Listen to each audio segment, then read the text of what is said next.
तो अब भारत की तरफ से भी बांग्लादेश पर शिकंजा कसने के लिए और उनकी अक्ल को ठिकाने लगाने के लिए फाइनली भारत ने भी अब तक का सबसे बड़ा कदम उठा लिया है। दरअसल यह बात लगभग 2 हफ्ते पहले की है, जब भारत के बिगड़ते रिश्तों के बीच बांग्लादेश ने तुर्की से 12 की संख्या में बायराक्तार TB2 ड्रोन खरीदा और उनमें से 6 TB2 ड्रोन को भारत के बॉर्डर के करीब तैनात कर दिया। शुरुआत में तो यह ड्रोन कुछ बार पश्चिम बंगाल की सीमा के करीब उड़ते हुए देखे गए, क्योंकि आपको बता दें कि बांग्लादेश ने जिन ड्रोन को भारत के बॉर्डर के करीब तैनात किया है, यह कोई ऐसे वैसे ड्रोन नहीं है, बल्कि तुर्की में डेवलप किए गए यह बहुत ही खास तरीके के ड्रोन है, जिनका इस्तेमाल न सिर्फ निगरानी के लिए किया जाता है, बल्कि इनका इस्तेमाल आर्मेनिया अजरबैजान के युद्ध में और रसिया यूक्रेन वॉर में भी एक बहुत बड़े लेवल पर देखने को मिल चुका है,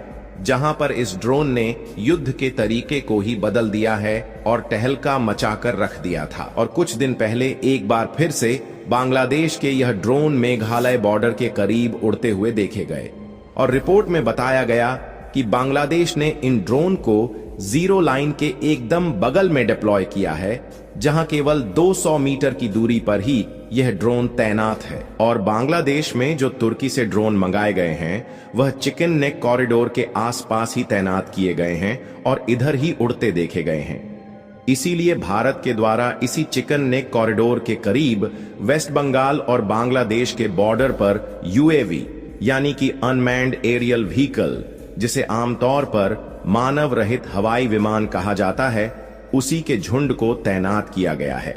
अगर आप नहीं जानते तो बता दें कि मानव रहित विमान आमतौर पर उन्हें कहा जाता है जो कि रिमोट के द्वारा कंट्रोल किए जाते हैं और उसमें ऑपरेट करने के लिए इंसानों को बैठने की जरूरत नहीं होती। बांग्लादेश ने तुर्की से जिन ड्रोन को मंगाकर तैनात किया है, वह भी UAV हैं, यानी कि यह अटैक करने के मामले में तो काफी आगे है, लेकिन नजर रखने के मामले में थोड़ा पीछे है। की रिपोर्ट में बताया जा रहा है कि भारत ने हेरॉन TP और अन्य मॉडलों सहित अपने स्वदेशी UAV के झुंड को तैनात किया है, लेकिन इसके बावजूद भी